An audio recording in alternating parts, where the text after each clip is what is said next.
And one final question, Mr. Bryant. What do you see that makes this trader so special?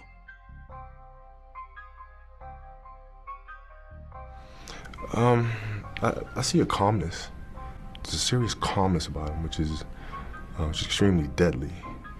Right? Because he's not up, he's not down, he's not contemplating what just happened before or worrying about what's to come next. He's just there. All right, I'm long inside of this fair value gap. Looking to take a small partial above this high. All right, I'm going short here. Come on now, that's too easy. I come on record and tell y'all, when it comes to legalized bank robbing, I'm the best. I'm buying this fair value gap. I'll take that. This motherfucker don't miss. No, he's fucking good. That motherfucker don't miss, man. He's good.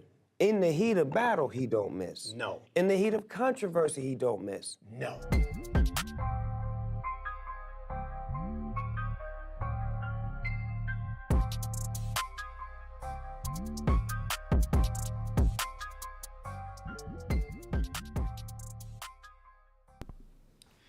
Good morning, good morning, good morning.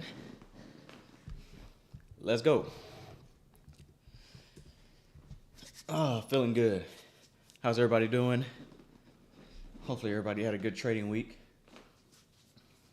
We're gonna have a little bit of fun here today. Some tape reading action going on. And hopefully we learn something and get 1% better today. Good morning, good morning. I'm excited.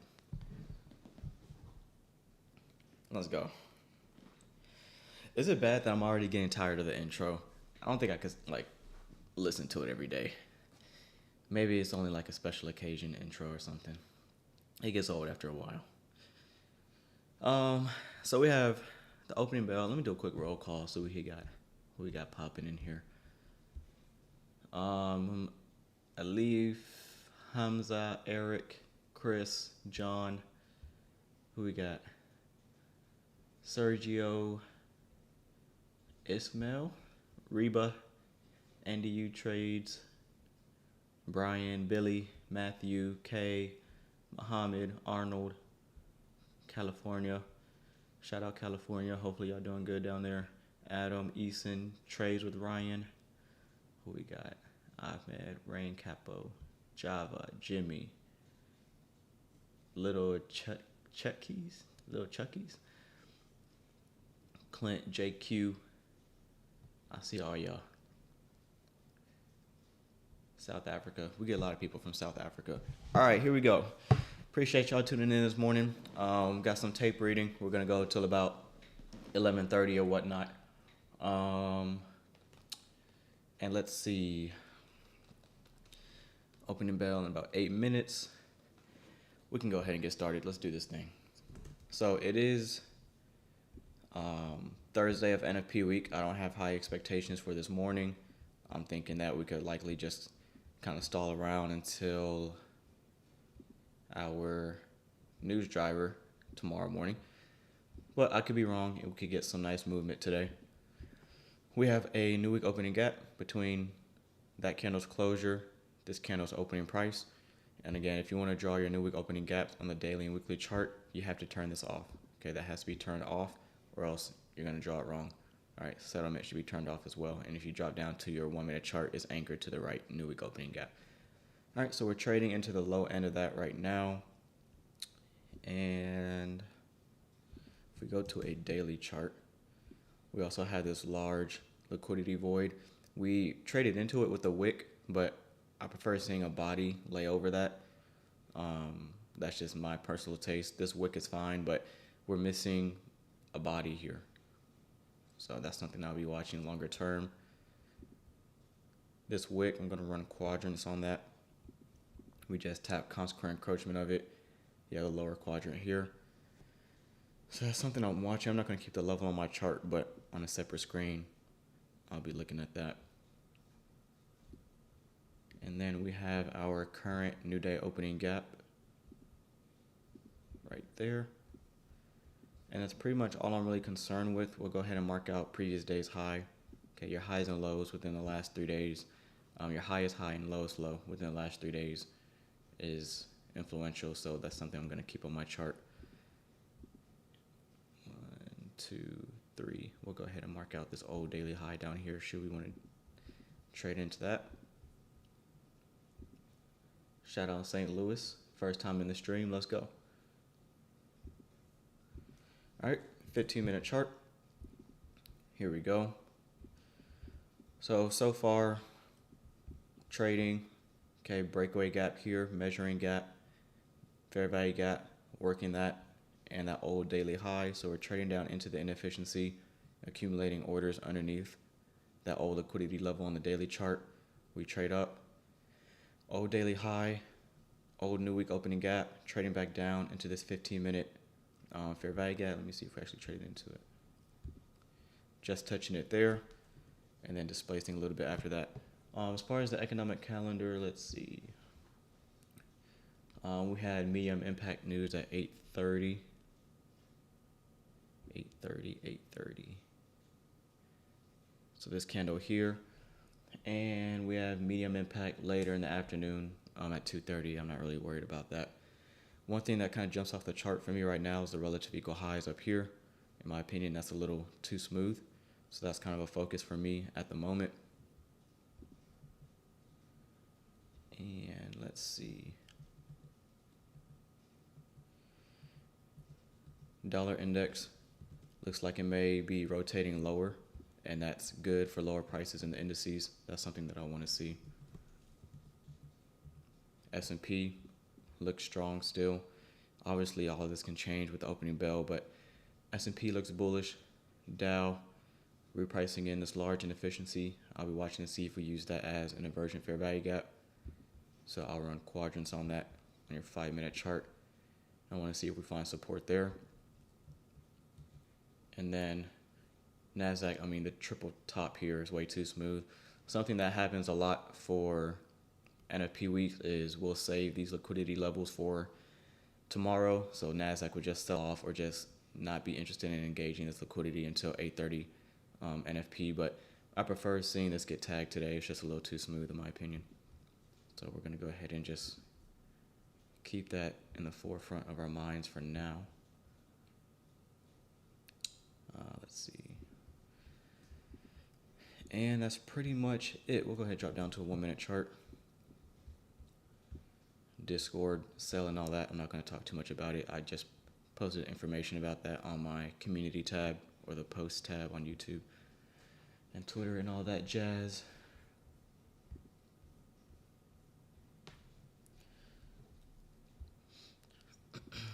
We dropped down with our 8:30 news driver, taking out relative equal lows, down close candle, bullish order block, trading back down, optimal trade entry into some inefficiencies. And I want to see if we want to make a run for the buy side sitting at around 21,830.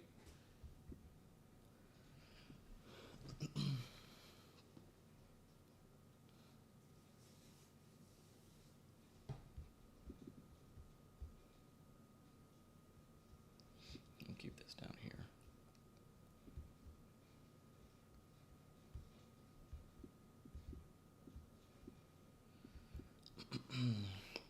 Let's go. It's been a while since we did one of these tape reading things. It's been a minute. It's been a minute. Publicly on YouTube at least. I'm personally done for the week. The week it's been all right. This week, really the past 2 weeks, as far as Discord streams, has really just been paper trading and kind of just tape reading. Haven't really been that active on my live account.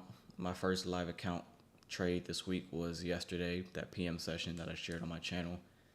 That was my weekly target, 12,000 to 1,500. That's my weekly goal. And I made that yesterday afternoon. So I'm done for the week, 1-0 on my live account.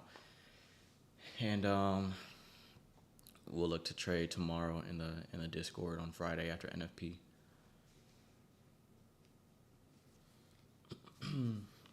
But again, I have low expectations for this morning. I'm not expecting the cleanest, low resistance liquidity runs, but regardless, we're still gonna walk this through till about 11:30-ish. So we're gonna be here for about 2 hours.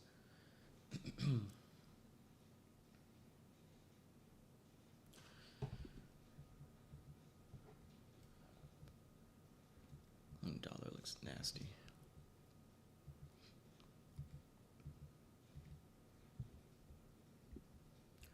We're going to sit here on a 5-minute chart for a little bit.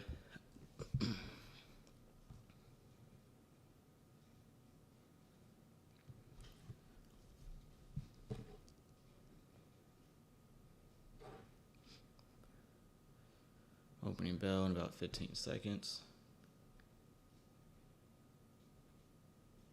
Who is spamming flags in the chat?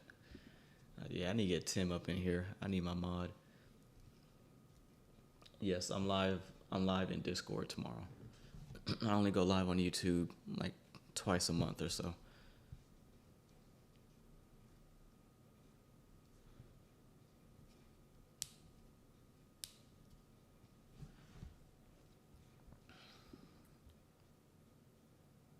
Let's see, midnight.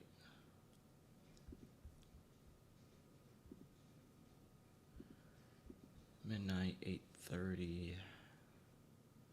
I'm gonna keep the 8:30 price off the charts in close proximity to the new week opening gap. Let's go to regular trading hours. And doesn't seem like we have a large gap. Is this it? So small opening range gap around not even 10 handles or so. So small opening range gap. I'm watching this here. If we lose this breaker, then my idea is we might head for the sell side. But as of right now, we have this up close candle in these series of 3 down close candles with the fair value gap.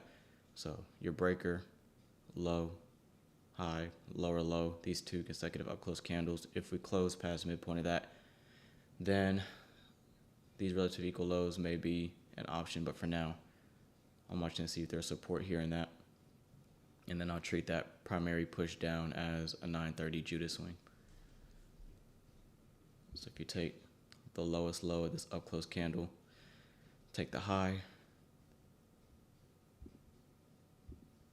midpoint is here. I want to see if we stay above that on a closing basis on a 5-minute chart. If we don't, then we may want to run sell side.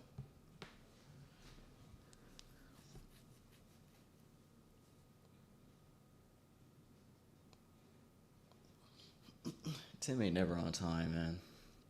Tim got to lock in.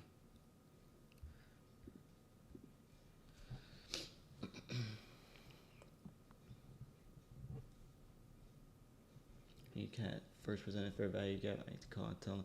No, I took a long yesterday. I took a long setup.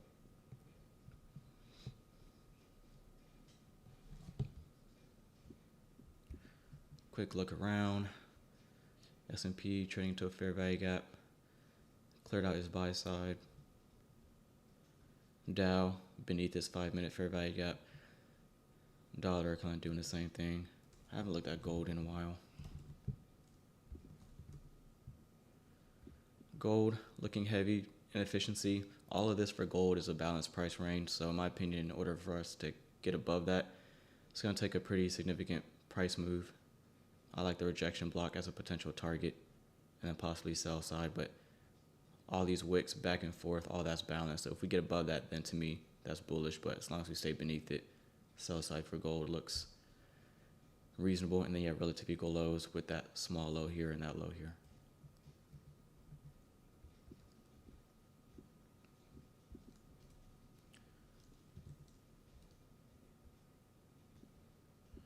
Go to regular trading hours.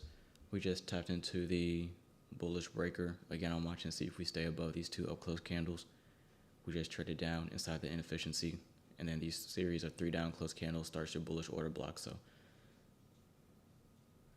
I'm watching this. You only see this on regular trading hours, but I'm watching to see if we stay above it.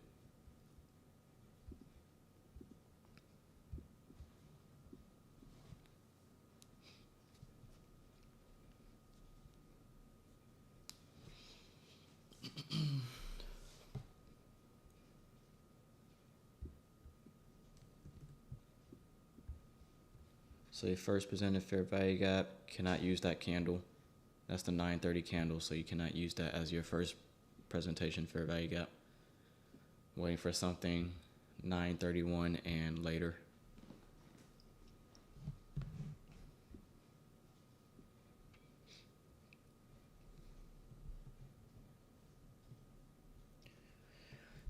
Although it's not the first presented fair value gap, if we get above it, I'll be watching to see if we can treat this as an inversion fair value gap should we get above it. Even these relative equal highs up here are too smooth, kind of the same thing that we have up here with this triple top. And this is our current new day opening gap.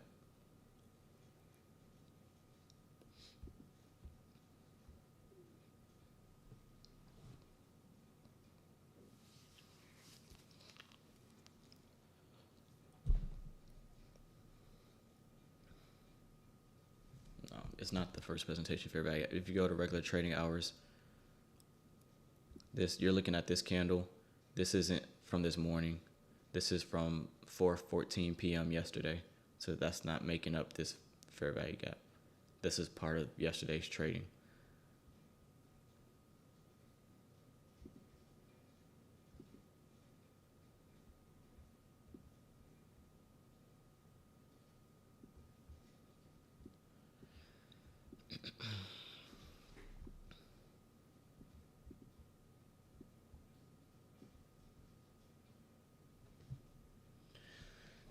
You should be able to watch the streams in 4K, by the way. 4K or 2K, whatever it is.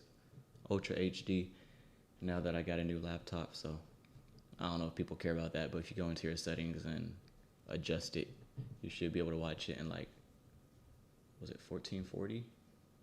1440 is the max? Yeah. 1440, 60 frames per second. Should be pretty smooth.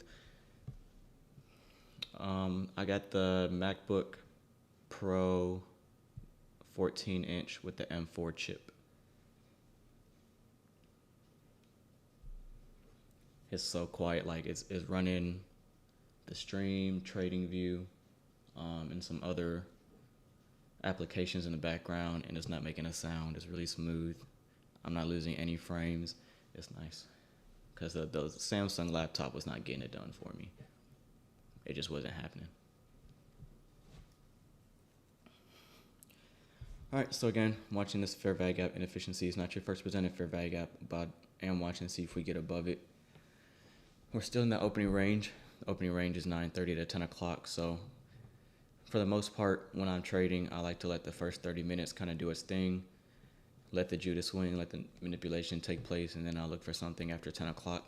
There are times where I'll look to engage the first 30 minutes if it's super obvious what we want to run for, and if that first presented fair value gap offers a nice setup, then I'll trade the first 30 minutes. But for the most part, I just stay sidelined and let it do its thing.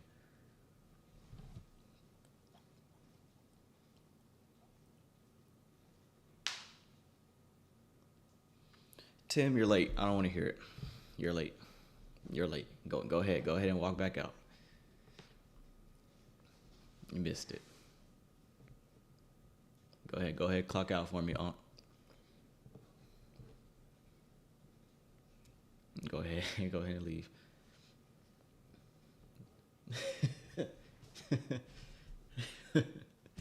That's Unc right there. That's Unc.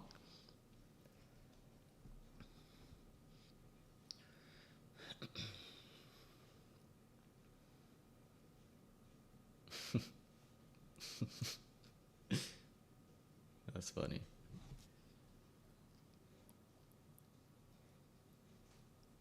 Again, 5-minute chart. The only thing I'm watching is the breaker and the this here.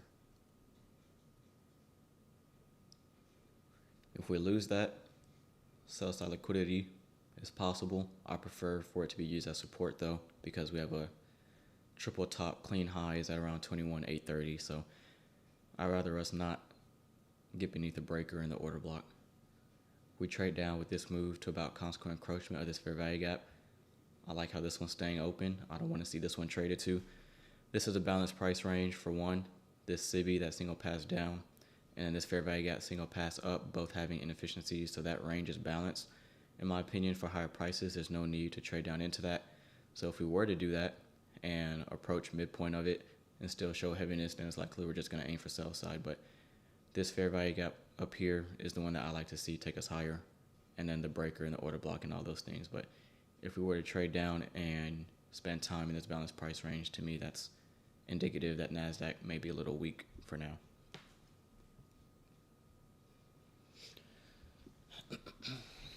And again, you only see this breaker on regular trading hours. If you go to electronic trading hours, oh, if I can, oh, wait, there we go. Still learning some of the controls in this thing. If you go to electronic trading hours, you don't really see that here. It's all the way over here from yesterday. So regular trading hours, it cuts out all the pre-market overnight stuff. None of this is there.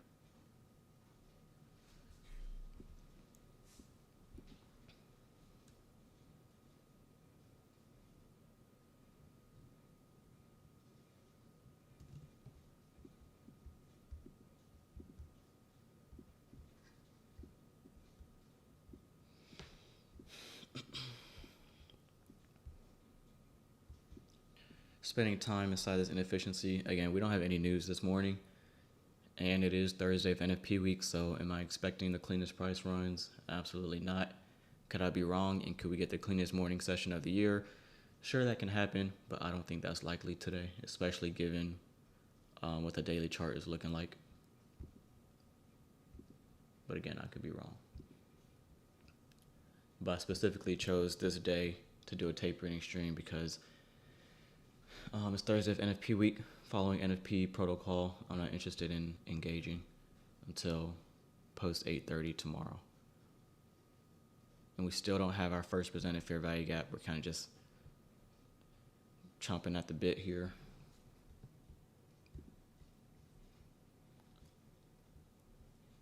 Hey, Tim, somebody get Tim. You know what, Tim? Nakia, you want to be a mod? Because Tim not getting it done. He's complaining in the chat. He's showing up late. He's sleeping in. We can't do it. I need somebody more professional. You got the little, like the suit on in your profile picture. I think you're more fit for the job because Tim not cutting it. He's not cutting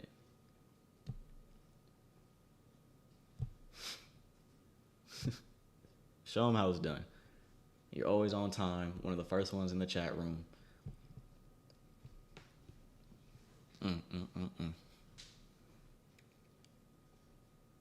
Crazy.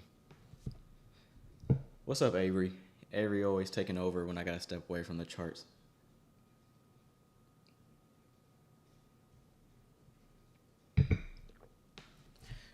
LeBron, speaking of basketball, Jimmy Butler to the Warriors, that's something. That's crazy.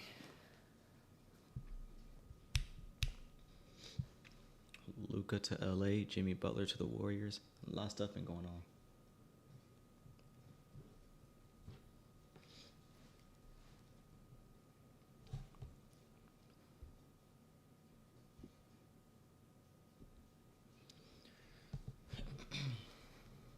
Brandon Ingram to the Raptors. I didn't hear about that. NFP protocol is basically when you're trading NFP week, okay, when we have NFP on Friday, you typically want to be done with your trading by Wednesday morning session. Some people like to trade the morning session on Wednesday. Some people want to be done before the opening bell on Wednesday. Me personally, I'm trading the morning session on Wednesday, and you want to be done because the closer and closer you get to NFP, the market conditions and the probabilities fall off drastically because the market is likely to just stall around, engineer liquidity for that 8:30 report so it has something to run on. So NFP protocol is just you want to be done by Wednesday. And then Friday, once the news hits the market and the smoke clears, you can go in and find something after if you want. But yeah.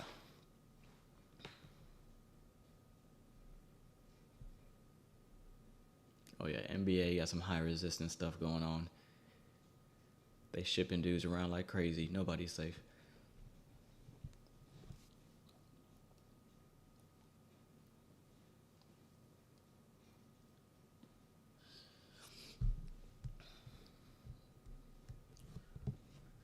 Again, minor buy side, relative equal highs.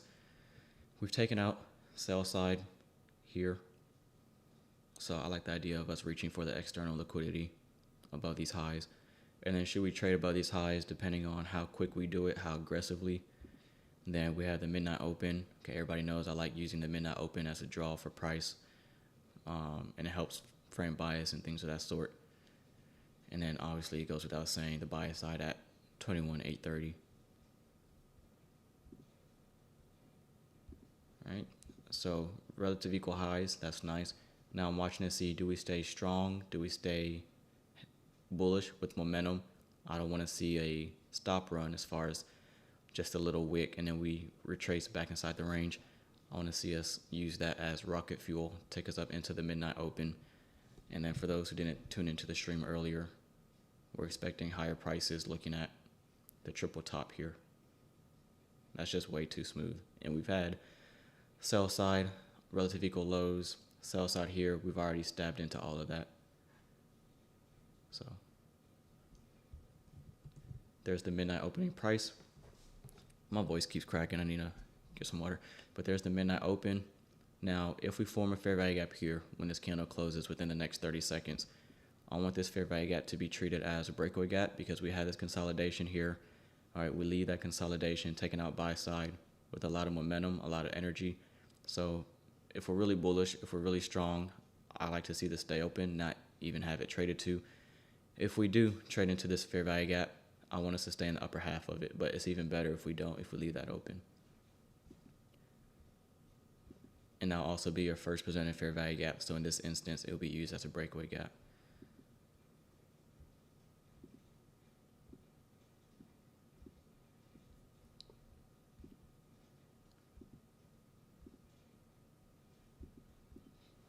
We talked about this fair value gap. We want to see that be used as an inversion level, see it be used as support. There's a little bit of coloring outside the lines with the bodies, but that's fine. It's NFP Thursday. I mean, you're going to have stuff like that happen. That's what ICT teaches, the closure above the fair value gap here and all the extra wicks. That's something you're going to have to deal with when you're trading ahead of NFP. But regardless, the low of it was used as support, buy side, midnight opening price. All of those would be partials for me. And now I'm watching if we leave this first presented fair value gap open, or at least the lower half, that would be bullish to me.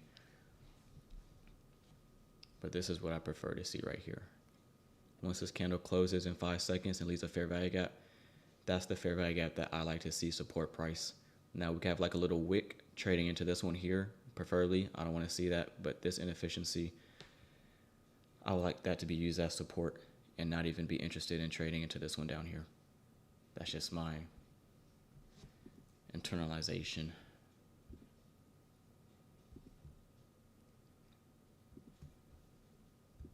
So this is your buy side. So I'm watching, do we get support from here? We're also trading beneath an old daily high. So every time we're trading above that, or if we're coming down, trading beneath it, that old daily high is liquidity. So we're trading down into it here. We're engaging liquidity. That's an old daily high within the last 3 days. So that's huge. That's okay. That's important. And we're also dropping down beneath the midnight open.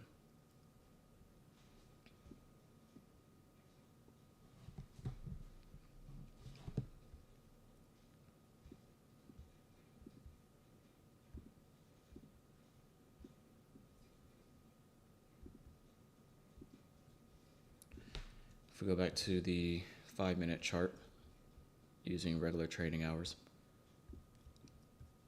we outlined the breaker and fair value gap and all that stuff in advance.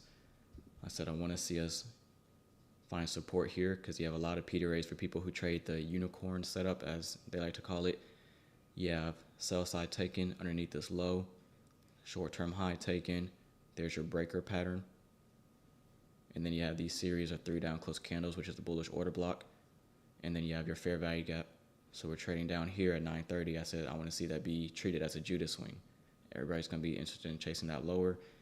I'm not really interested in that idea. Tapping the breaker, the order block, and then, yeah, those short-term equal highs and the midnight opening price there.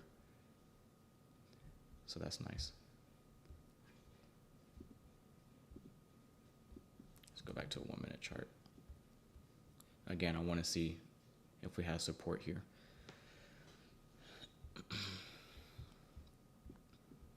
I'm going to go ahead and adjust this inversion fair value gap and label this first presented fair value gap. I'm placing more importance on this here. And let's do that right there.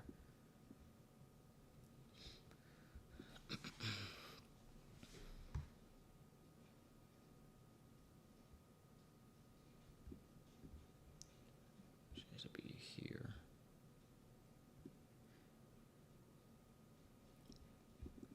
Again, I'm watching to see if we stay in the upper half of that,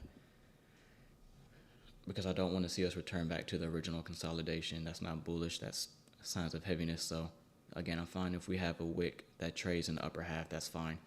But if we trade to the lower half of that first presented fair value gap, then to me that's showing that price isn't as bullish as I would like it. Old daily high, your previous day's highs, how do I say, your daily highs and lows within the last 3 days, and then your weekly highs and lows within the last 3 weeks. You want to have those levels on your chart because those are old reference points for liquidity.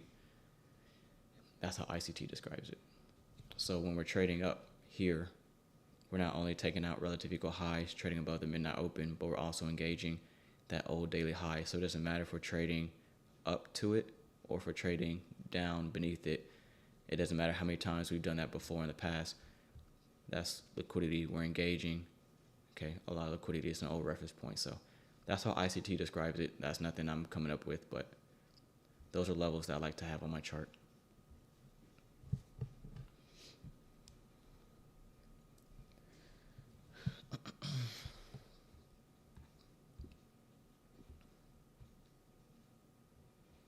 So I want to see if we work higher from here. We've had a wick trading down to the first presented fair value gap. I like the body staying outside of it. Now this fair value gap here, that's the one that I prefer to see send price higher. We get a little closure past that, but again, if you're trading NFP Thursday, you're gonna have to live with some of the coloring outside the lines, like closure outside of here, and then we have that closure outside of this inversion fair value gap. That's all stuff that comes with trading Thursday of NFP week. We want to see the lower half of that first presented fair value gap stay open. We trade down, hitting midpoint beautifully. Now I'm watching Q take out the short-term high, and then obviously the buy side at 21,830.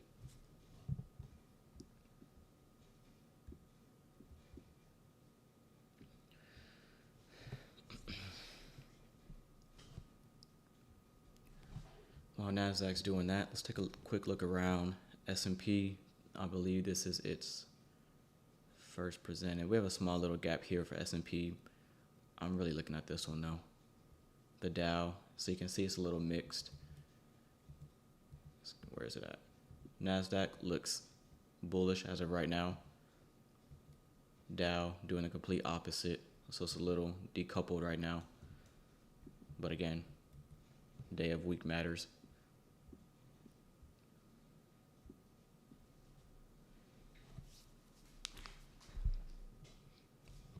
This long wick here that traded down to consequent encroachment of that first presented fair value gap. This next candle open, traded down, was not interested in reaching midpoint of this wick. Okay, wicks are gaps, that's an inefficiency. You do the same thing like it was a normal fair value gap. Take the entire range of that wick. Do we trade down to midpoint? Nope. That's a bullish signature.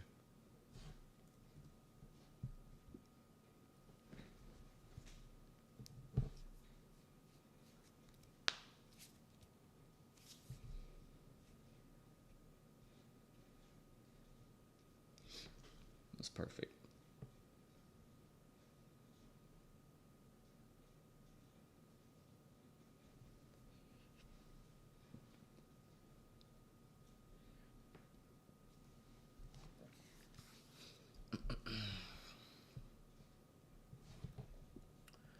I'm going to do a little journal entry. I share these on Twitter every now and then, but this is really just for me. This is kind of how I like logging and just getting better and whatnot. So I like to do little journal entries every now and then. So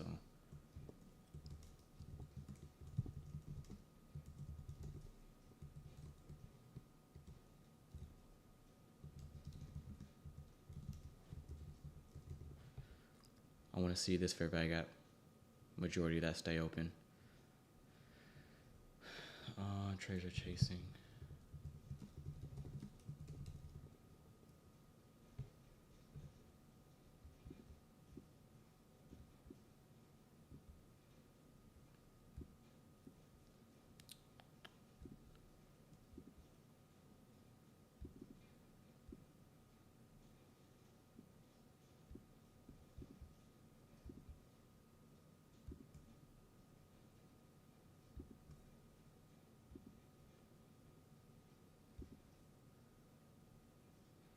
I don't like how that looks. I'm real particular about how I want this stuff to.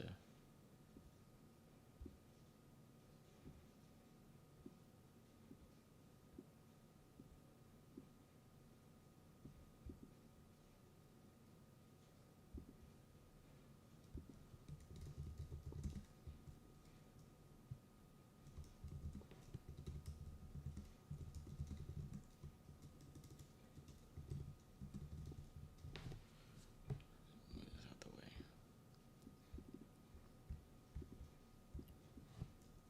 Midnight.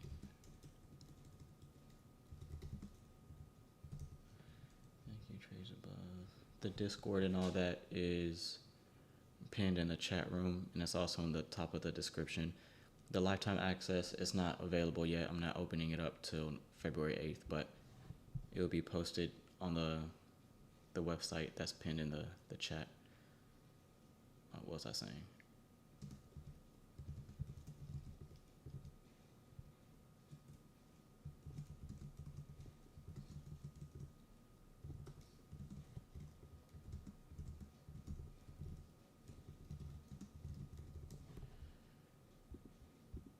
Come on, TradingView.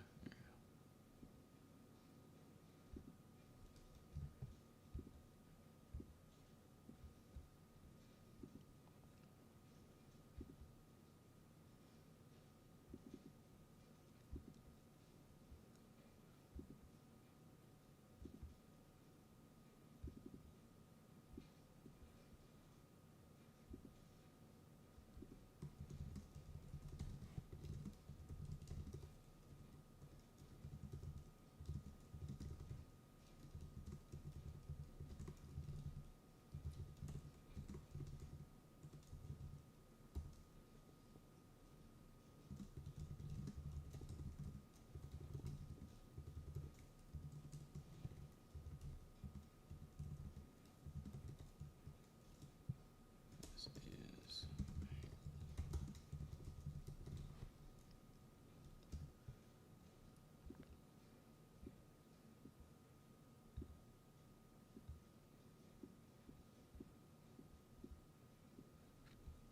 and then I like saving these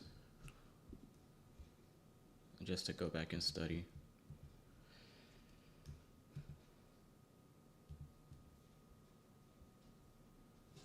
So bam.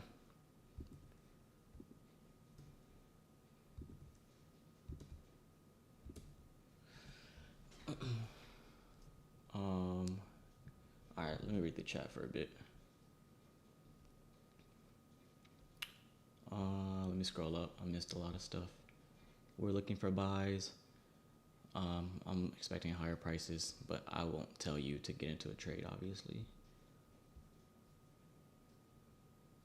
Let's see how many previous days highs or lows. The last 3 days. Make sure to hit that like for sure. Quarto. Subscribe to the channel if you're not already. I know we have a lot of new people in here for the first time. Yeah, it's lit over here. Explain what's a breakaway gap. I have breakaway gap videos on my channel. Here, I'll find one for you. I'll save you the hard work. Let me search it up real quick.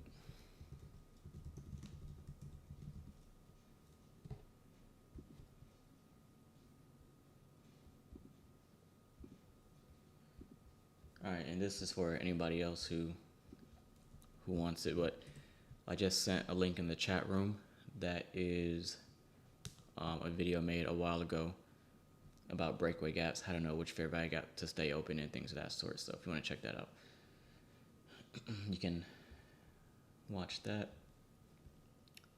Let me see.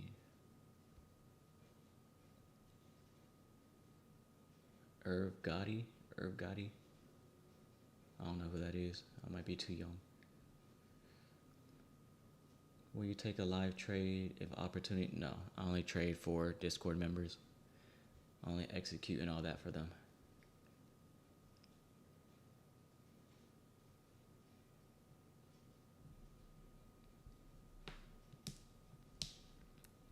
All right, we're all caught up.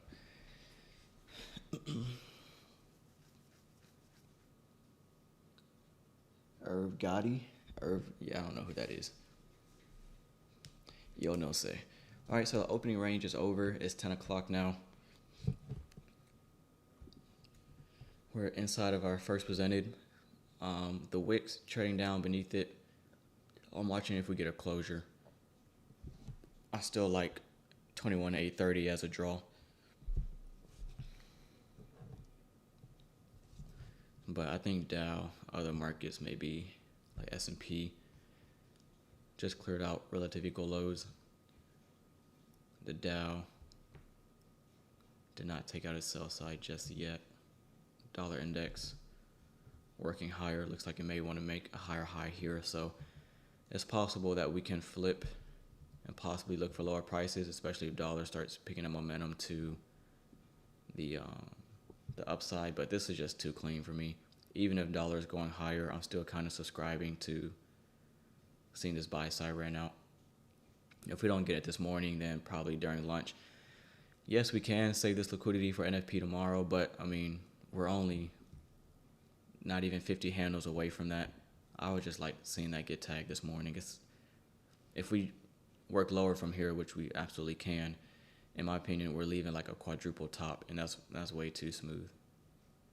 I can't see them letting these traders off the hook for that long going into NFP tomorrow. So I'm still watching this up here. Let's drop back down.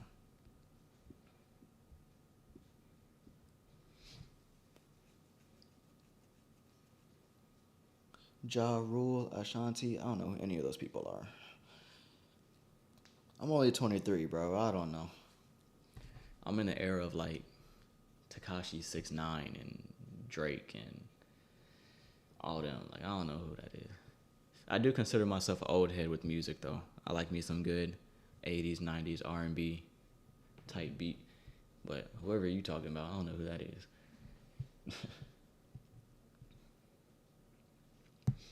How do you get old daily high? It's not an indicator. I do everything manual. I don't use indicators.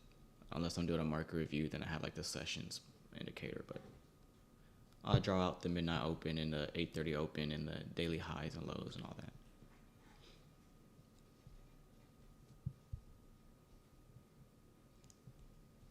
I'll start calling you all.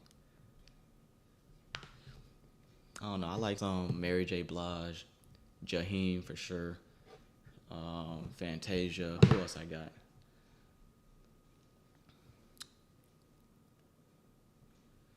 Who else I got? Some old Kanye.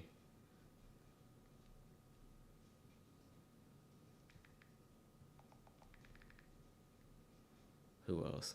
Some Usher in there. Mark Anthony. Gotta have T-Pain. James Brown, classic. Lloyd, Neo, Charlie Wilson. Who else? Gerald Levert. Got some Bruno Mars in there. He's not that old.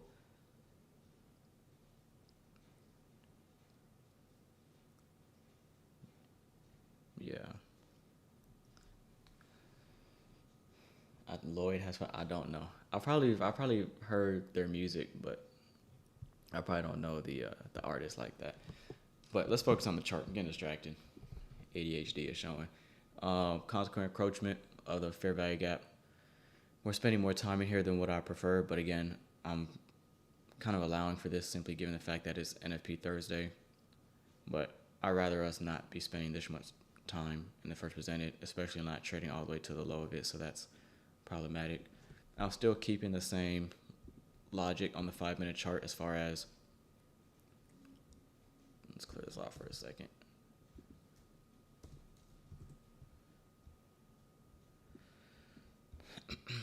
So on the 5-minute chart, what we talked about here with the breaker and all that, I'm still applying the same logic, meaning if we close beneath midpoint of this breaker on a 5-minute basis, then I'll be confident that we're likely to aim for the sell side and possibly something lower. But as long as we stay above these two up close candles, and really most of the sensitivity is this higher one here. Okay, so as long as we stay above that on a closing basis on a 5-minute chart, I still like the buy side up here. So that's what I'm watching. We can put everything else back on.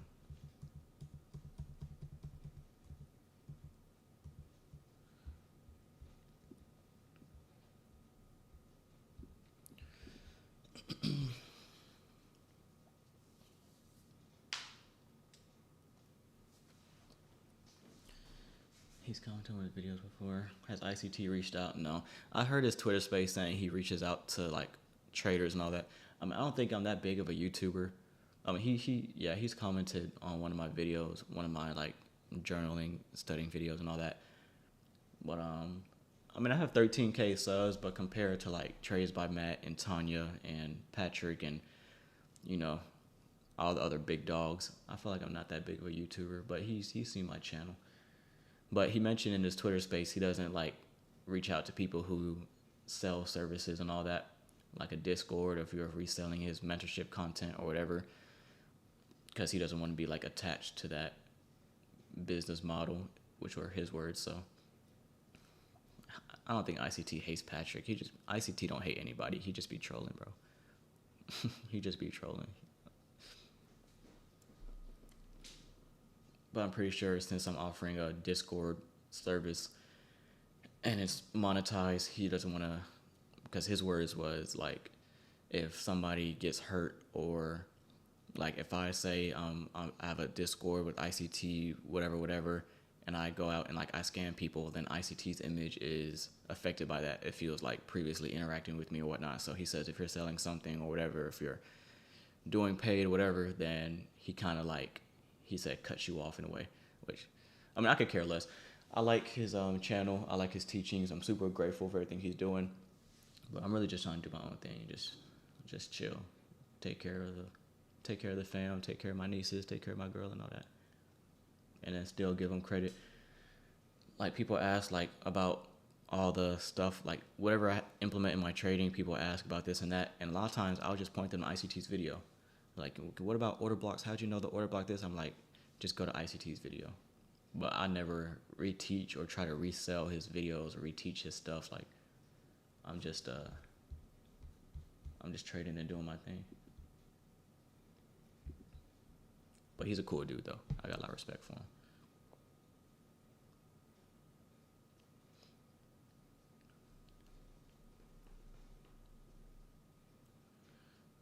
I can't understand this analysis. We're just working in that first presented fair value gap, and I want to see if we can reach for buy side. My bias is 100% bullish unless we close past that breaker on the 5-minute chart. If we don't get that on a 5-minute, I am definitely looking for a 21,830 as a draw. So there it is, clear cut, obvious, and I gave you the parameters that I'm looking at. I can't make it any more obvious than that.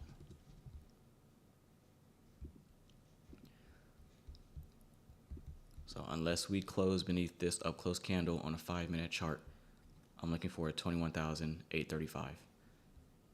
My bias is bullish. I've been bullish all morning.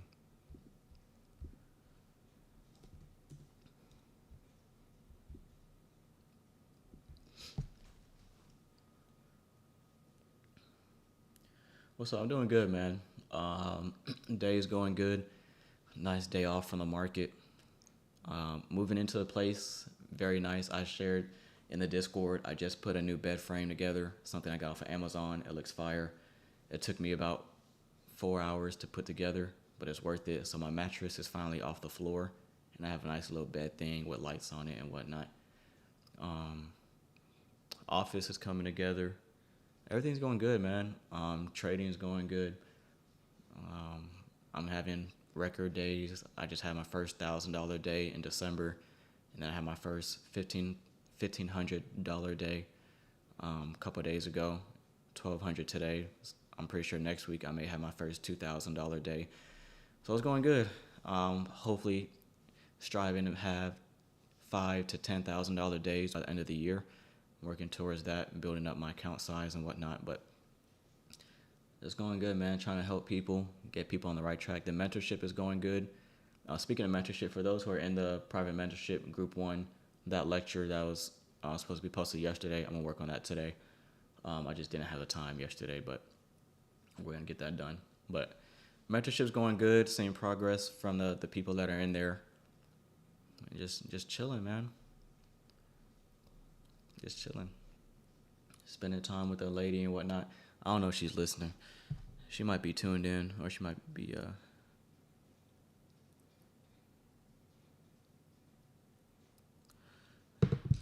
listening. Yeah, 5K days for sure. 5K days is definitely gonna happen before the end of the year, but if I can have 10K days, that's gonna be something. I'm looking forward to it. I wasn't on the floor. My mattress was on the floor. I was about 7 inches off the floor. Okay.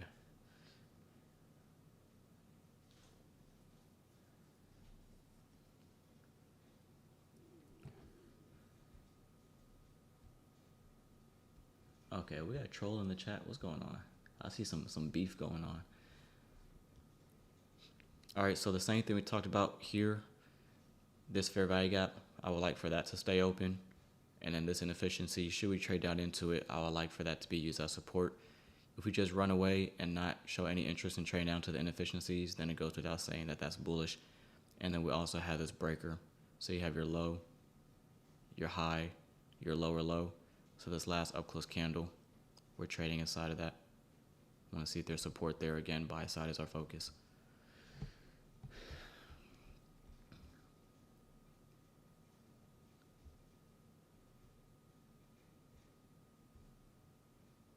You already made 1,200. No, I made 1,200 yesterday. I only aim for one solid trade a week on my live account, and I'm done. So my first trade on my live account didn't come until yesterday afternoon. It hit, and I'm done for the week.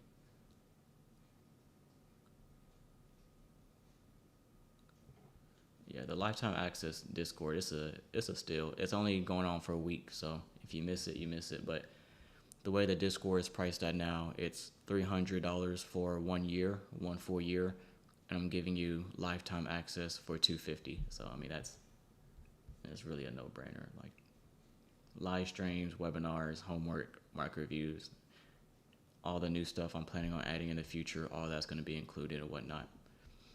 It's going to be a party up in there.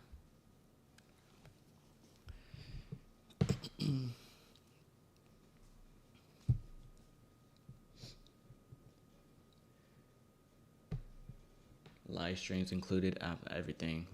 Live trading streams Monday through Friday is included. Full access to everything. Everything. There's the buy side.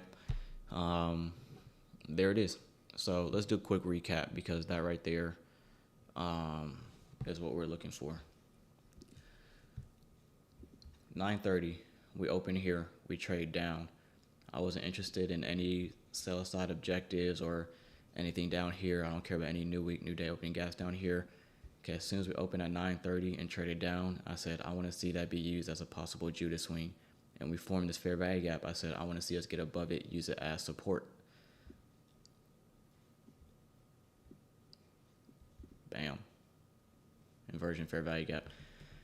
All right, so we weren't interested in lower prices. We mentioned the sell side taken out here, and then we also highlighted the relative equal highs here. 5-minute chart, we hopped to regular trading hours, and we annotated this breaker. And we said this is your unicorn setup, low, high, lower, low. There's your breaker. There's your fair value gap, market structure shift, order block, consecutive down close candles. We dropped down into that. That's bullish. And we said we want to see this fair value gap stay open because that's the balanced price range. It's already been efficiently delivered on both sides. I'm not interested in price trading down into that. We want to go higher from here, respecting consequent encroachment. We traded up to the midnight open, all that fun business. And then when we're trading down, I said I'm still having a bullish bias. I'm still bullish as long as we stay above the breaker on the 5-minute chart. I'm not thinking we're reversing here. Admittedly, we spent more time in the first percent of fair value gap than what I would have liked. But, I mean, you have to factor in day of week. So I wanted to see the lower half of this stay open. While we did reprice to the low of it, the bodies are staying in the upper half of it. You have a small little closure beneath it, but small stuff like this, you have to deal with that when you're trading days like Thursday of NFP week. But for the most part, body staying in the upper half of that fair value gap, the wicks doing the manipulation. And then buy side, why am I looking at that level? If you go to your 15-minute chart, 5-minute chart, we have a triple top. So even though we formed this wick and we're retracing down, I'm saying I can't see them leaving these highs intact for much longer. Like that's a quadruple top if you're including this high, and it's way too smooth. Retrace all the way back down to an order block on a 15-minute time frame. This is our current new day opening gap. Buy side target hit. Beautiful. Beautiful. That's perfect. Perfect.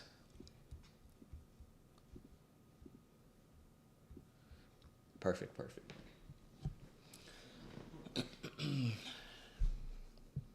Perfect. I'm going to do another journal entry here now that that entire idea has panned out. This is mainly for my own personal development. But before I do that, because it's going to take me a while, I'll get some more targets. This is an old new week opening gap. I'm just going to run easy quadrants on that should NASDAQ want to expand higher. I'm not requiring that. This was my main focus for the morning. But if NASDAQ wants to continue in that direction, 21,874 is the upper quadrant. Give or take, it's just an estimate. It could be a little off by a few handles, but that's what I'm looking at.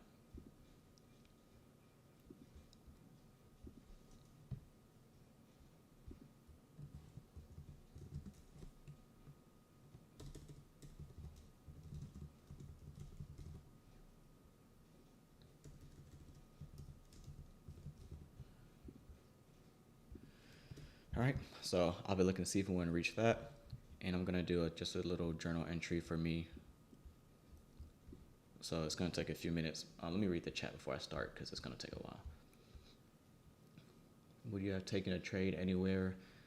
I don't trade Thursdays at NFP week, but I mean, all these deeper retracements than what I would have liked probably would have stopped me out at break even. It probably would have taken me an attempt or two, because on a day like any other day, I would like to buy this fair value gap, stop loss beneath consequent encroachment of this one, because I'm expecting the lower half of this to stay open. But on a day like NFP, this is a time where I might have got stopped out and then had to re-enter because of a deeper retracement, or just have a wider stop loss because I'm not expecting this to happen. But let me see.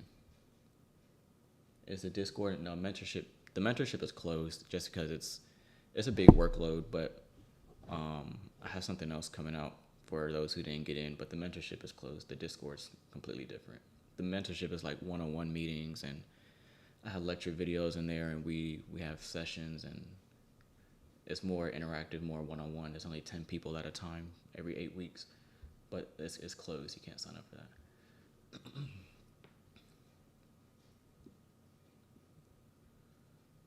I got a coupon trace, man. Price stopped me out twice. That's what I'm saying. You could still be right. We highlight the buy side. We knew it was likely to go higher, but I avoid. This is why I'm publicly on YouTube. I avoid trading days like this because you can be on side, but the price action is a little excited. It colors outside the lines. We're closing past levels I don't want to see us close past, and it still goes in your favor. So, do I regret not taking this trade? Do I have any kind of FOMO? Absolutely not. Absolutely not. This stuff happens every day. There's no mentorship. I only do the Discord, the mentorship and all that. Once I'm done with group two starts March 3rd, I believe, and then for the next 8 weeks. But There's no more mentorship. It's just a lot of time, like putting the lectures together. I'm not doing like, okay, we're gonna cover this real quick, and then I'm gonna do my annotations before price runs too fast or gets sloppy. The mentorship originally was $1,000, and it's an 8-week program. And we do one-on-one meetings every week. I answer their questions. I teach them certain things. There's about 30 lecture videos in total, 20 to 30. And it's just each week is covered over certain things. So the first week we covered price action fundamentals. The second week we covered market signatures and things I like to look for in price. Third week we went over daily bias, top-down analysis, and then we do meetings at least once a week for anywhere between 15 and 30 minutes. And I review their trades, give feedback, and all that. That part, the one-on-one part of the mentorship, is not coming back just because it's really time-consuming. I like doing it, but it does take a lot of time. So instead, what I'm going to do in the future, once I'm done with the mentorship group, is all the lecture videos that the same mentorship group is getting. I'm going to sell that if you're interested in that, but I'm cutting the price in half. So instead of 1,000, it'll be 500. You won't get the one-on-one meetings and the Zoom calls, and I won't be answering your questions one-on-one, but you'll get all 25, 30 videos. It'll come out to a couple hours of watch time, and maybe I'll throw in like a month free of Discord access or something, but that's months from now because I'm still doing the mentorship right now. But Discord is the next best thing. There's good stuff in there. Okay. I'm gonna take a couple minutes to redo this journal entry now that the idea has panned out, so just bear with me.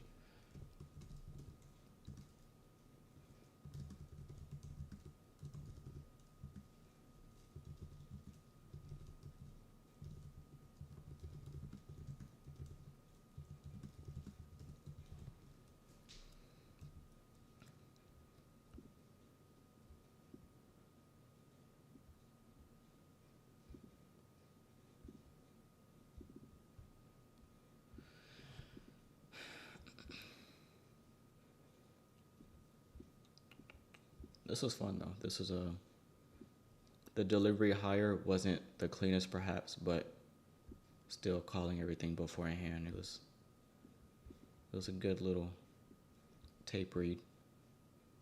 I love tape reading. It's a great way to get better without putting money at risk.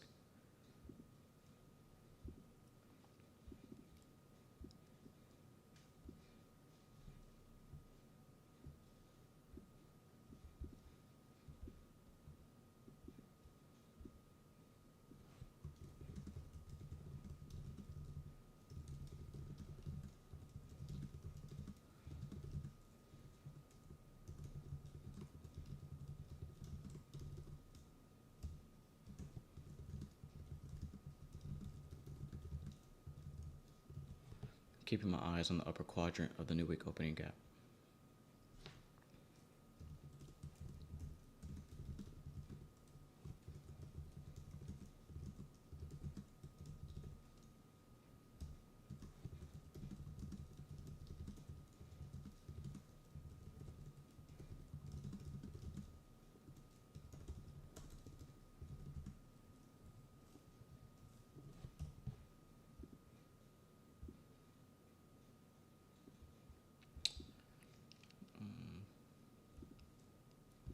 I'm gonna take off this old daily high for a second. I'll take off the midnight open as well. That's a lot cleaner, right?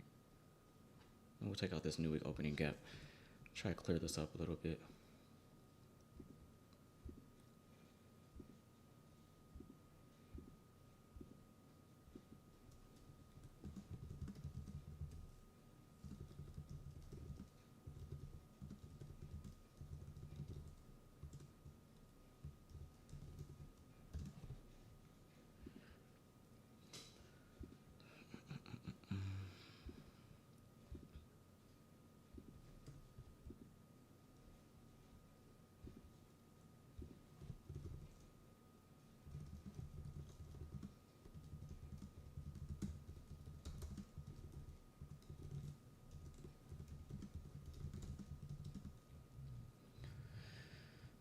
What was I gonna say?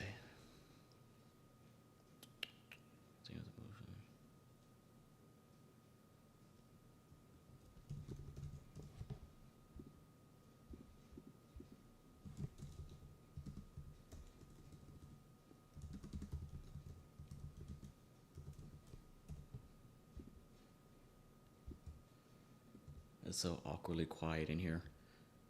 I'm sure this isn't the most exciting thing to watch, but this is like literally if I wasn't streaming and if it was just me in my apartment and it was just me and my laptop, no microphones, no cameras, none of that, I would be doing the same thing. Only difference is I'm just sharing it with everybody else, but this is my own personal thing that I like to do.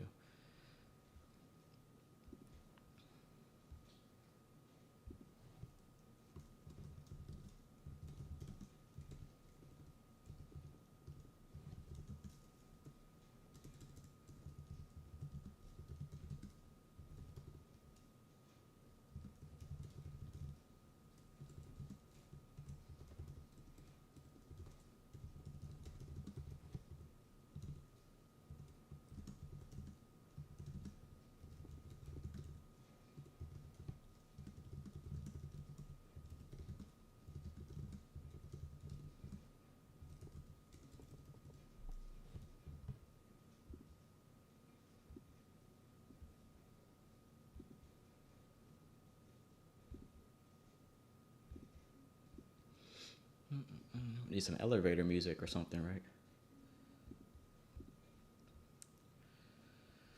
Okay, I think that's good for me.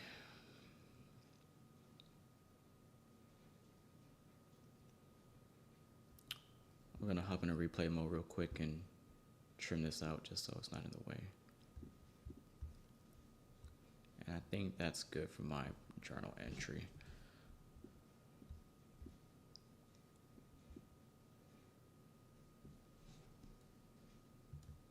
Save a screenshot of that.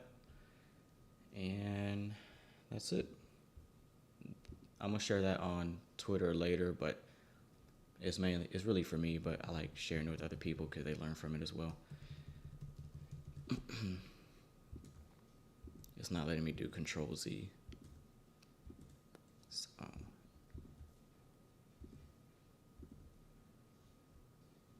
let's do that. Oh dang, do I have to?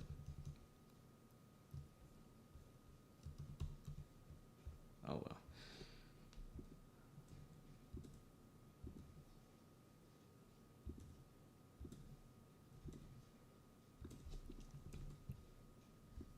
I'm putting all my annotations back on. Close, open, boom. I'm gonna stay on for about another hour till 11:30, and then we're gonna call it a day.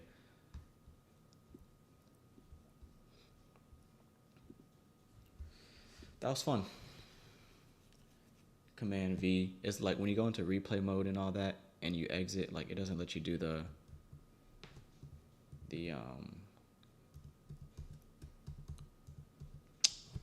you can't go back anymore, so.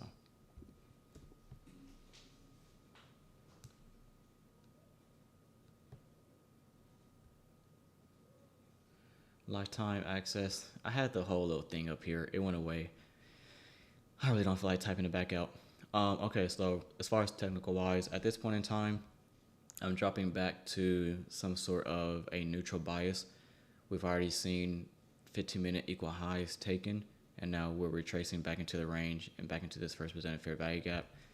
I'm still keeping the same criteria on the 5-minute chart using the regular trading hours. I like higher prices as long as we're above here.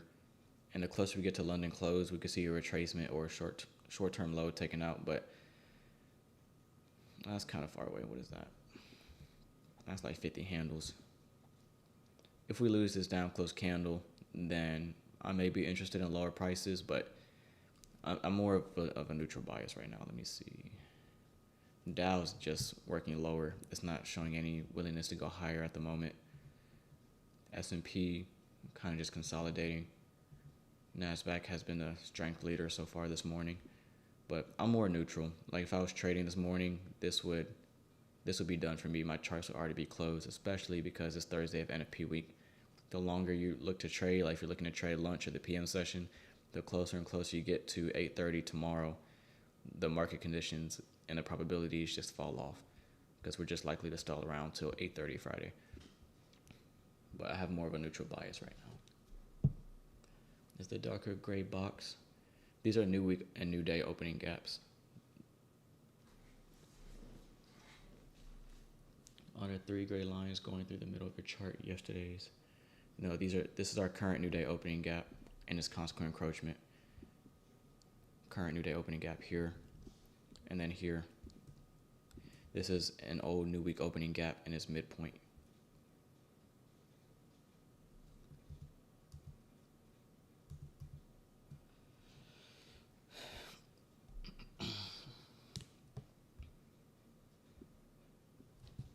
Thoughts on the week so far? I think it's been a challenging week. I think the past 2 weeks have been challenging.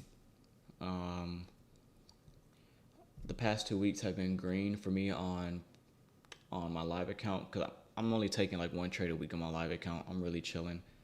But like last week, I had my first 1,500 trade, and then this week I had my first and only trade yesterday.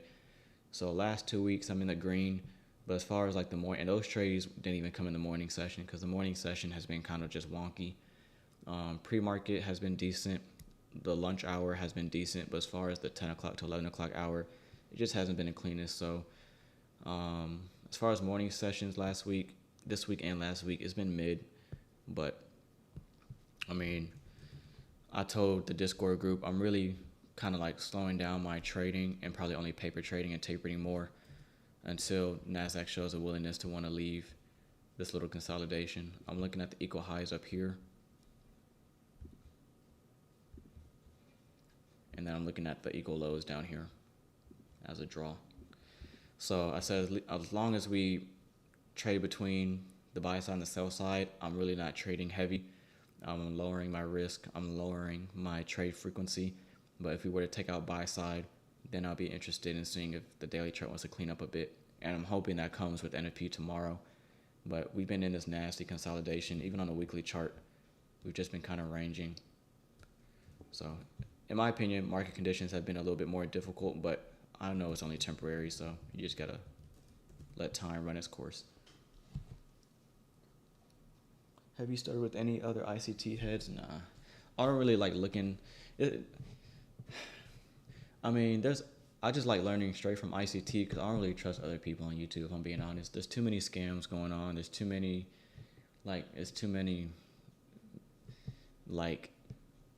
intentions that aren't pure. So it would have been nice to learn from like an ICT trader who isn't just trying to get over on somebody. Hint, hint. But it's too much foolishness going on. Like, there's too much shadiness going on. E-Man exposing everybody this year. It's crazy. E-Man, Iman, however the hell you say his name. So it's longer and it's more of a grind learning straight from ICT, but it's worth it. It's worth it, but I don't really trust other YouTubers and influencers. I think they're all mainly just trying to get views and whatnot. That's why I don't clickbait my thumbnails. I may add how much I made or whatever, but it's not clickbait. I don't have Lambos and Ferraris and half-naked women in my thumbnails. Nobody got time for all that, so and then whenever I see YouTubers post videos, this ICT fair value gap strategy with 95% win rate, like whenever I see traders post stuff like that, I just block them, because I don't need that toxic energy in my feed. They're just trying to get over on people who aren't experienced. So it's like, you just gotta find somebody who actually cares and isn't trying to scam people, who actually knows what they're doing, who's transparent about their losses, who doesn't just show wins every single day. We've seen people getting exposed for that. Susie. So, I mean, you gotta be careful where you step. It's like a minefield out here.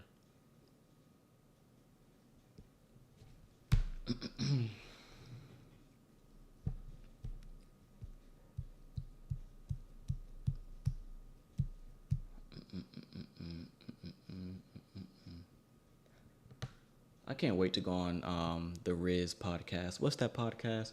I'm finna go on there like Cat Williams. I'm finna just start exposing everybody. I don't even care. The Riz of Wordum of Riz.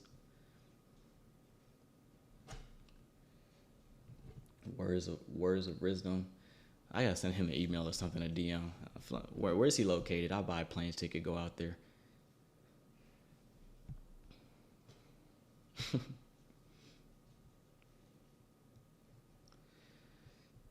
He not gonna bring you on too real. Nah, that's the point. I'll get his views up there. I'll have some clips that'll go viral. Dubai. Damn. I want to go to Dubai. Where is FX Summit being held this year? Was it in Dubai last year or is that this year? Actually, no, I just looked into it. I forgot. It's being held in like I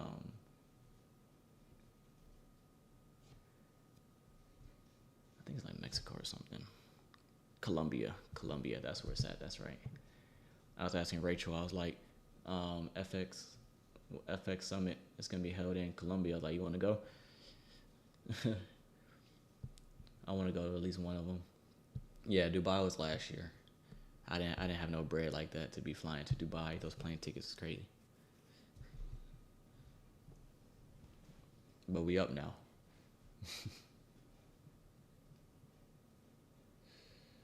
Appreciate that, Arnold. That's what's up. I appreciate that. There's a lot of people with bad intentions out there, and I kind of like to stay away from that group. But I appreciate you. Glad to have you in the server. But yeah, I just try to keep to myself, man. That's why I don't keep up with other traders. Like the only traders I really know, I'm familiar with Justin. Obviously, Tanya trades. I kind of stopped watching Patrick for a little bit just because I just kind of stopped watching. But I like his streams. They're entertaining. That's really it. Just Tanya, Patrick, and like Justin. Those are really the main traders that I really only like know. But it's too much toxicity, man. That's why on Twitter, on most of my posts, I turned off comments, and I don't follow anybody on Twitter. I try to stay off the home page, the home feed of Twitter. It's just toxicity. Every time I open up Twitter, I lose brain cells. My IQ drops. It's just low frequency toxicity. So I just try to mind my own business. Brian, I don't know who Brian is. TJR, I've heard of him, but you don't know. He look a little. Never mind. We ain't going. Never mind. What do you think about NFP?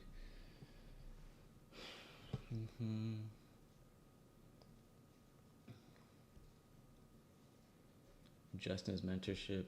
I mean, Justin seemed like a cool dude. I like his content.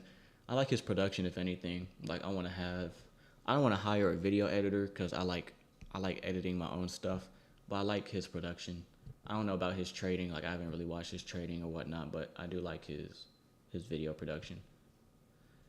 Doji, yeah, okay. All right, we dropping names that we're not going to get into. I'll say that for the Words of Wisdom podcast. We'll get into that later. Just watching to see if NASDAQ wants to reach the upper quadrant of that new week opening gap. And I'm looking at this fair value gap. I'm highlighting it in gray because I'm just watching. If we get above it, use it as support, then obviously I will like the short-term high and then the upper quadrant of the new week opening gap as a draw. And then should we reach the upper quadrant of the new week opening gap, then the next objective for me will be the high of it. But I want to see if we can use this fair value gap as support, stay in the upper half. So if we get a closure above it and we trade back down with the next few candles, I want to see us stay in the upper half of it. But I want to see a closure above it first.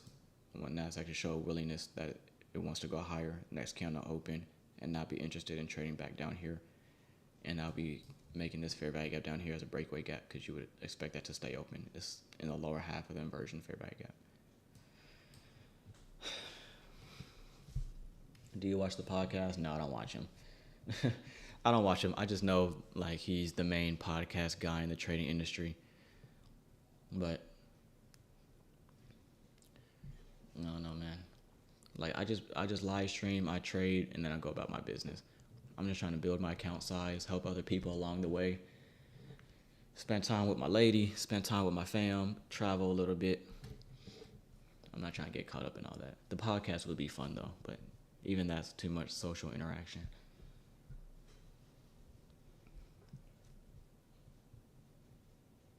I started in February, ended up losing 5 trades. I still won 6 trades. I'm up.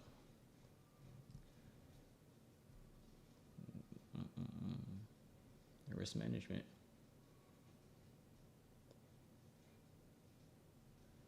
I'm 23. 23. September 12th.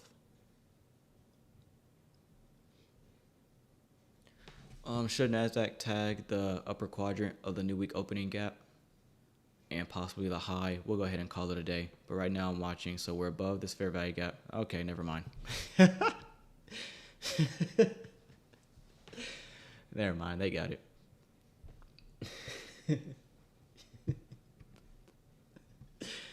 Yeah, they got it, bro. I'm chilling. Yeah, y'all got it, bro. I'm good. I was just playing for real. Like I wasn't even looking at that fair value gap for real. It was really just a joke. Like I wasn't even like, what? I wasn't even serious. Like, oh man. Yeah, I was just playing. Like I was just joking. It was just a joke.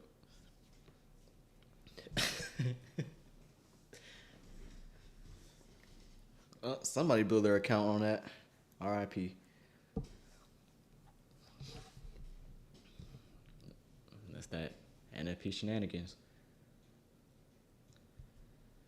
No, let's talk about the stop losses. And for those in the Discord, you know, a couple of losses I've taken last week and then the week before that. 2 losses I got slipped like crazy with a stop loss. Like I went short and then I got stopped and I was supposed to only lose like 300. I risked real light. Supposed to risk like 300, lose 300, whatever. It wasn't a news candle, like something like this. It wasn't a news candle. It wasn't a like anything. It was just a regular 1 minute candlestick. Tag my stop, no big deal. Why am I still in the trade? Only risking 300, ended up losing like 600. Like I don't know if it's my broker or what. And then last week, or maybe been like 2 weeks ago, where I had a stop loss on, risking around 500 or whatnot, 450. Stop gets hit. Why does the slippage get me out an extra 40 handles late, and I end up losing like 700, almost 800 bucks? It's crazy.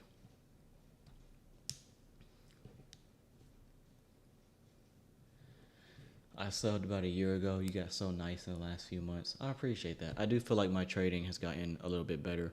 The market conditions have been a little wonky, but I feel like I'm still improving. That's a big compliment. I appreciate that. I definitely feel like I'm not the same trader that I was back in October, November. How did you improve? It's really just a constant, just like, I don't know. Like I'm still studying. I think it's just constant improvement, just a desire to want to get better. Like it's, I don't know, man. I think it's just experience. Like it's doing all the small stuff that I feel like takes your trading to the next level over time. Like when I do the market reviews for the Discord community and all that. Yes, that's for the Discord review. That's for the Discord community. But doing small little stuff, taking 20 minutes out of my day to do a market review, it's not really for me, but it is. Like that still helps me. Like the daily screenshots channel with all the annotated morning sessions, like that. Yes, that's for the community. But me going into my chart, annotating everything I see, that helps me too. So it's like, and then trading, like I'm trading and I'm talking through price. Like right now we're doing tape reading. Even if I wasn't live streaming, if I wasn't a YouTuber or whatnot, I would still be talking out loud through the trade. You know what I mean? So I feel like hearing yourself walk through price out loud, still doing stuff like market reviews, like all of you guys in the chat room, you could do your own market review.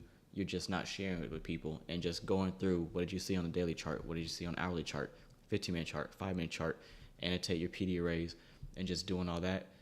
I just over time, and I haven't really like noticed it drastically, but over time you just get better and then you look back and you say, man, like I low-key am a better trader than when I was, a couple of months ago.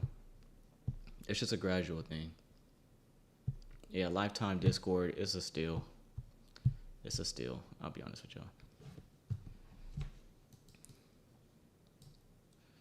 I'm gonna go ahead and put it back up here because I'm gonna stay on for at least another 30 minutes, and we're gonna have people coming in and out. But most of y'all already know about the offer already.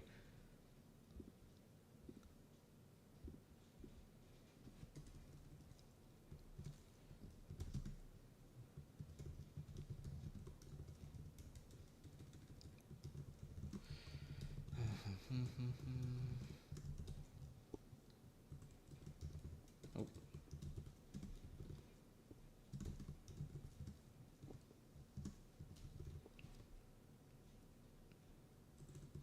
What else did I have on there?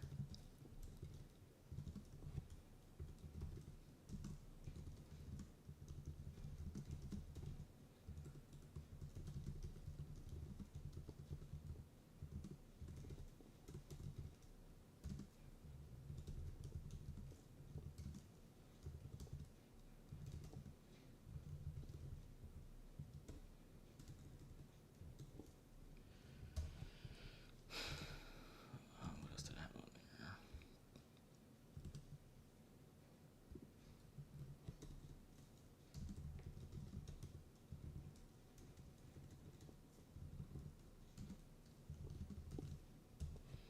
There we go. One typo. Thought I did it perfect.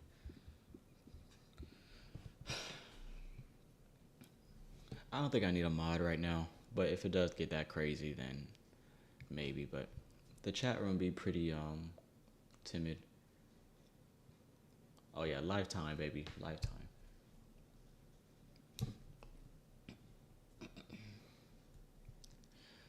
But now you can see why I'd rather not trade the day before NFP. I will be trading tomorrow in the Discord on Friday. But we outlined the higher prices into the 15-minute buy side. And while we did walk that through, if you just zoom out and look at price action as a whole, it really didn't do a whole lot. We opened here at 9:30 and we're still trading near where we opened. So yes, we moved higher, moved lower a little bit, but we're still kind of in the small little range in the morning session. Whoops, what did I just do? Move that out the way. So it's kind of, we traded up, clearing out the buy side, consequent encroachment of that new week opening gap, trading back down. And let's see if we can walk through some sell side. Regular trading hours real quick. These lows may be a little too clean. Let me see. Dow is just breaking lower. It's been heavy all morning, leading the way to the downside. S&P may want to catch up. S&P kind of has the same thing that NASDAQ had to the upside, a triple bottom that's a little too clean. And we're about to enter London close, which typically brings a retracement. For the community, I already know that's something we look at every morning.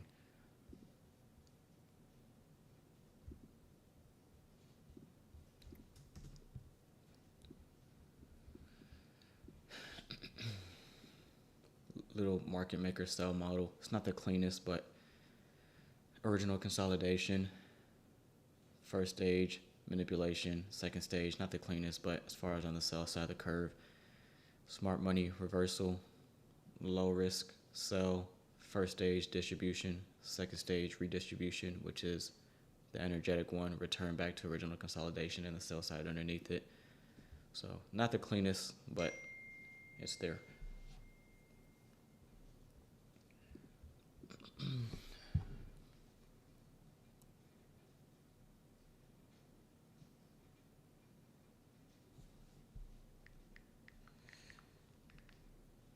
Gotta answer this real quick.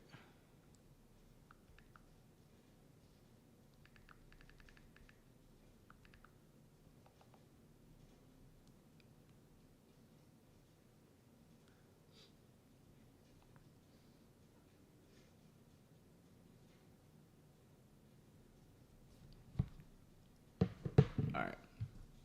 What was I saying? 1050 to 1110 interim macro. So that 1050 to 1110 macro usually brings we're gonna stay in regular trading hours, by the way, usually brings a nice retracement over the morning session move.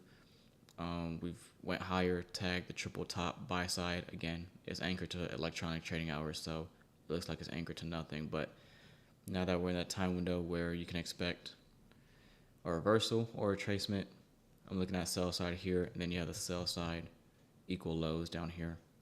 And should we tag that, then that will conclude my morning session.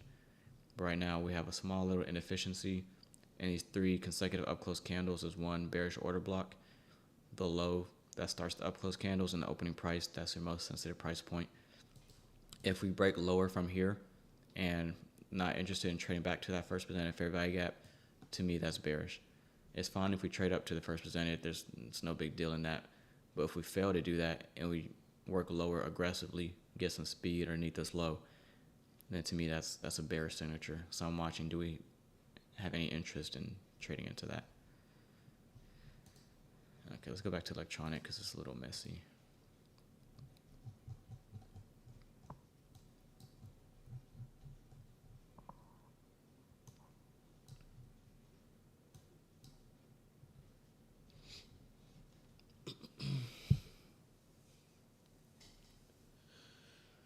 Oh man. All right, so tapping the low of that first presented fair value gap, also tapping the opening price of the order block. Not interested in seeing price trade in the upper half. If we do that, then to me that's problematic for lower prices, but the upper half of that first presented, I want to see us stay beneath that. 2-minute chart, you have a small little inefficiency there.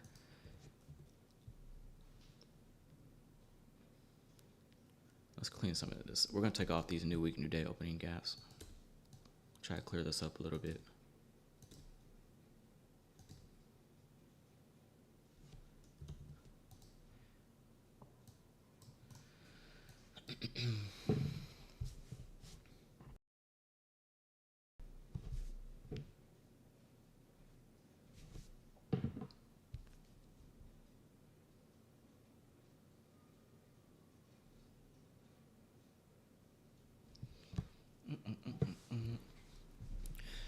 We left relative equal lows down here.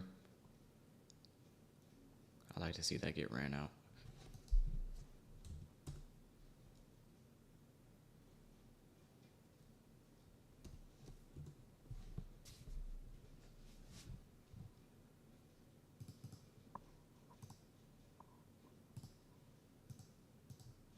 So from here to about right there. This is the portion that I prefer not to see. That looks kind of ugly.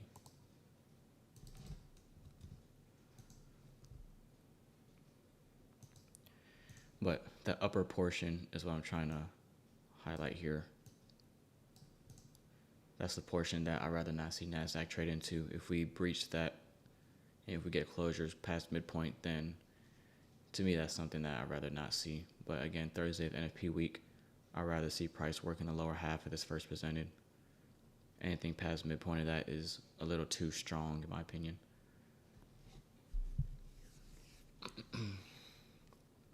And then I also, like I said, I don't like us leaving relative equal lows down here. So as of right now, as long as we stay in the lower half of that, I'm not convinced that we're done doing the business down here.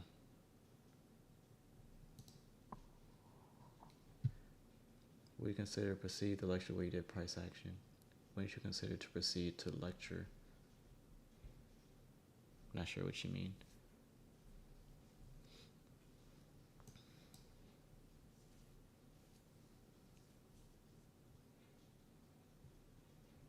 I wanted to rip through this pretty aggressively if we can.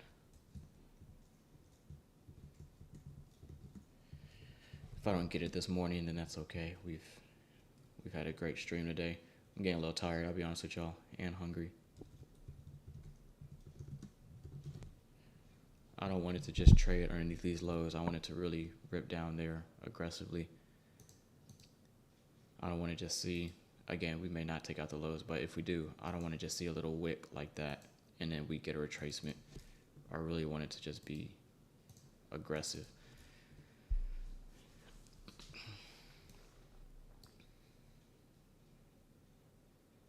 Jersey Mike's, you know I need my Jersey Mike's. Jersey Mike's or Chipotle, one of the two.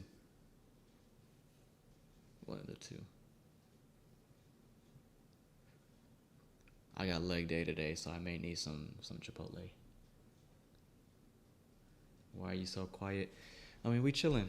We're doing most of the talking and calling the move higher towards the buy side. And now it's kind of just slowing down. Let me scroll up. Would you say your bias was wrong today? I mean, what would you do if you were them? Obviously fake everybody out. Would you say your bias is wrong today? No, our bias was on point. We're looking for long straight from the opening bell. What would you do if you were them? Obviously fake everybody out. I think it was higher. Yeah, Chipotle and Jersey Mike's, that's all I need. I'm short right now off that Sibby.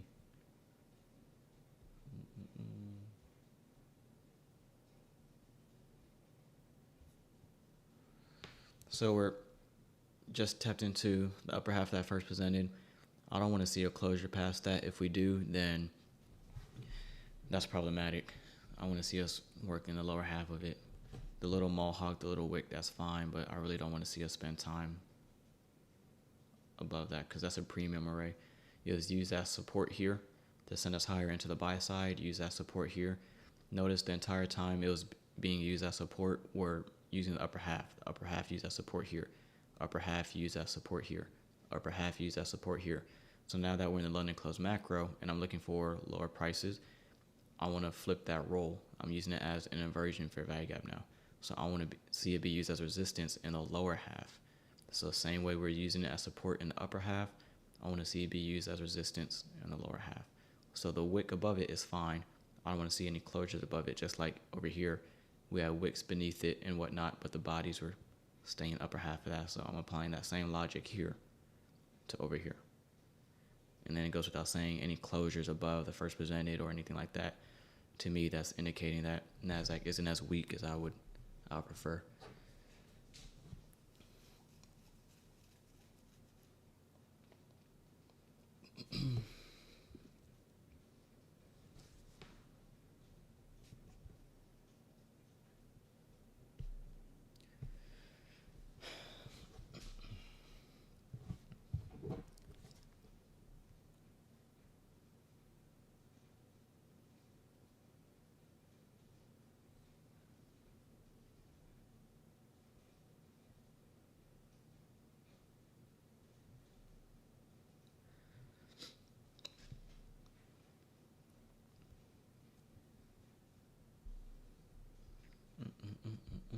This has been fun, man. Hopefully all the new people in here enjoyed your time. I've had fun. It's a fun stream. We learned a lot. As far as overall morning session range, we really haven't moved much. But again, I let everybody know before the opening bell that I wasn't really expecting much this morning. We just had this small little market maker sell model, buy model. This is really, I mean, that's really it. So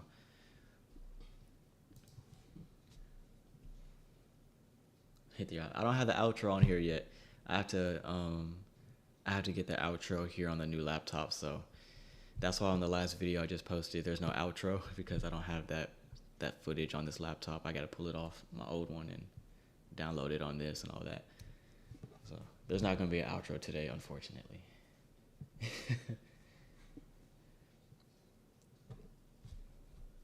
Would you close your position if we close in the upper half?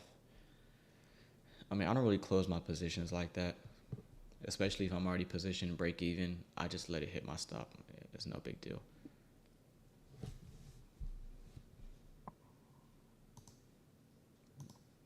But do what you feel is best, bro. Look, Tim, she asked me about the outro, so of course I'm going to bring up the MacBook because it has to do with the outro. Tim, you know what? I ain't playing with you, Unc. We deleting your comment.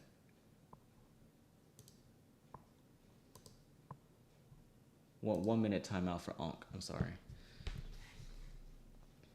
We ain't got time for that.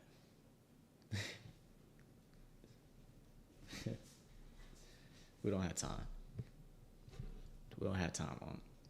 I can't do it. I love you, Unc, but we just can't do this.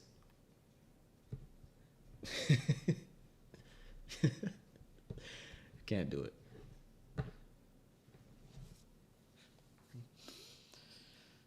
All right, if NASDAQ tags the sell side and whatnot, we'll go ahead and call it a day.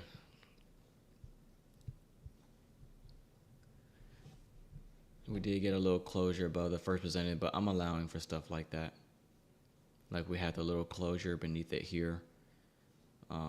Ideally, you don't want to see that, but on a day like NFP week, I'm allowing small little nuances like that. Nuances. I'm allowing small little stuff like irritating stuff like that to happen. But if we get a full closure above the high, then I'll probably just call it a day.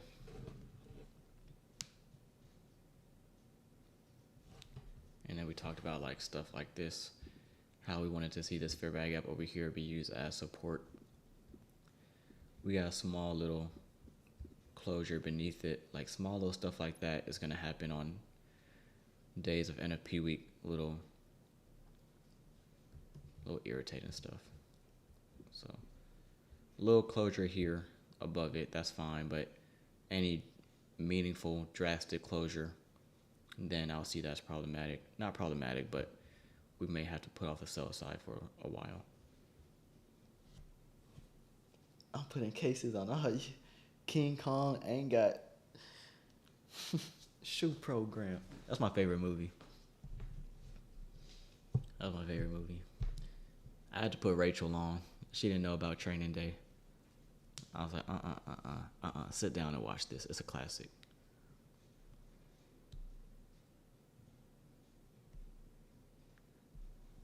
"23-hour lockdown."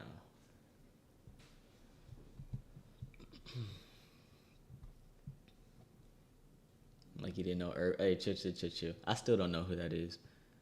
I don't even know how to say that name. Irv Gotti. I know about Yo Gotti. I don't know who that is though. Reba, we're not playing with you. We're not playing. Reba, you can get it too. 1 minute timeout. Anybody can catch his work. Nobody's safe. Nobody's safe.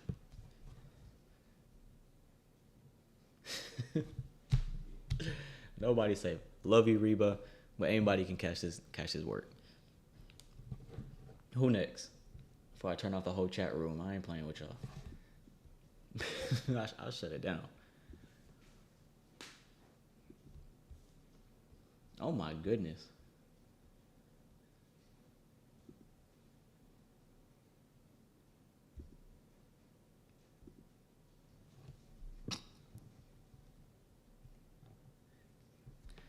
All right, I think we're gonna get off of here. Price is kind of slowing down. We're gonna call it a wrap, man. Join the Discord if you're not in there already, or just wait till February 8th. February 8th through February 18th. Full access, lifetime. It's the deal of the century. I'll be honest with y'all. Right now, the Discord is $300 for 1 year, and I'm giving y'all $250 for a lifetime. So no subscription, no rebilling, one and done. And you're in there forever. Live streams, webinars, homework, micro reviews, all this stuff. All that. Right now, there's about 2,500 people in there. And we'll probably hit 3,000 soon in the next couple months. But that's it. This was fun. Hopefully y'all learned something. Price is kind of slowing down. Not much going on in the morning session, but there's a lot of teaching points and a lot of good stuff that happened here. And I think we're going to call it a day. See ya, Unc. See ya, Reba. Fun with you guys. Everybody else in the chat. See y'all. The next public stream on YouTube won't be for another couple weeks. I'll just be active in the Discord, handling our business. But be safe if you're still trading. Don't gamble. Okay, it's NFP week. You don't want to press too hard in the PM session. Just wait for a post 8:30 on Friday if you really want to do most of your trading business. Be safe. See y'all tomorrow. Discord members at 9:30. All right? Peace.